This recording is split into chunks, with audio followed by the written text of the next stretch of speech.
আমাদের বাংলা ক্লাস আছে। তো দেখো প্রশ্ন যেটা আছে, প্রশ্ন আমাদের মাতৃভাষা কি? আমাদের মাতৃভাষা, প্রশ্ন দেখো আমাদের মাতৃভাষা কি? আমাদের মাতৃভাষা, আমরা বাঙালি, কথা বলি বাংলা ভাষায়। বাংলা আমাদের মাতৃভাষা।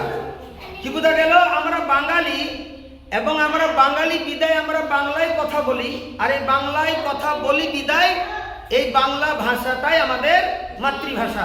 নম্বর আছে বাংলা ব্যাকরণ কাকে বলে? দেখো বাংলা ব্যাকরণ কাকে বলে? যে বই পড়লে আমরা নিয়ম কানুন জানা যায়, যে বইটা পড়লে নিয়ম বা কানুন আমরা জানতে পারি, সেই বইকে বাংলা ব্যাকরণ বলে।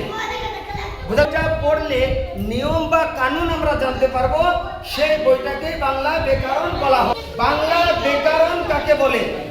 বাংলা ব্যাকরণ কাকে বলে?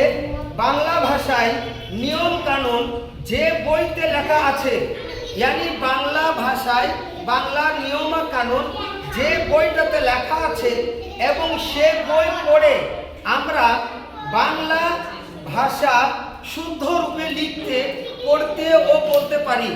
যে বইটায় বাংলা ভাষা লেখা আছে এবং শুদ্ধভাবে বাংলা বলতে পারি, বাংলা পড়তে পারি এবং বাংলা লিখতে পারি, তাকে বাংলা ব্যাকরণ বা বাংলা ভাষা বা বাংলা ব্যাকরণ বলা হয়।